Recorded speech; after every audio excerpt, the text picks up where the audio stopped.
Inflexion has been absolutely part of the journey all the way through this. There have been some really tricky decisions. I mean, I go back to the strategy that we put together in 2020. I remember being in the basement of Inflexion Towers, and as Tom would say, those were sessions that gave us headaches. We were working so hard to try and find out which avenues of growth were we really going to focus on.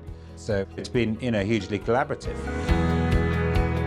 If anybody asked me at the end of the day, why was the Chambers journey so successful? It's all down to putting a great leadership team together 5 years ago. Having another set of input on which character or which person would be the candidate would be the best for the role, that was an absolute obvious example of how we work with the talent team at Inflexion. When we talk about commercial, the first is professionalizing the sales organization. And Inflexion were fantastic in that, because what they realized, like in any great business, is if you want to grow the business fast, the earlier you invest in sales, the more productive you get from your sales. So it's just this flywheel effect. With the whole pricing discussion, we had a decision to take. Do you recruit pricing people and bring them in-house?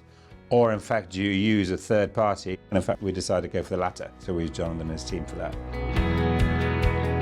So a big part of our transformation was the digital journey. So Alex and the Inflexion team worked closely with our CTO, and now more recently, Jan and his team in sort of generative AI is all about how can one use AI to A, make Chambers more efficient and effective, and B, to develop new products. That's also been really exciting.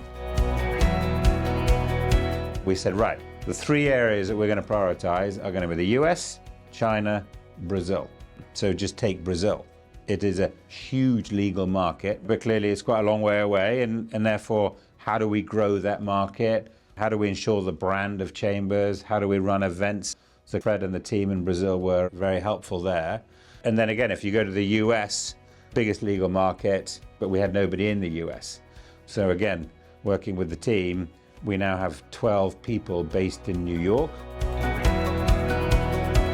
Jenny and her team really helped us enormously with our ESG credentials, just reducing our whole carbon footprint, the fact that we no longer publish books, the whole thing is done digitally, the fact that we work now in a more hybrid work environment, there's gender, LGBT, neurodiversity, and actually it really does form a big part of the culture of Chambers. And when we did our due diligence as part of our exit process, interestingly, we did the obvious, but we also did ESG due diligence too.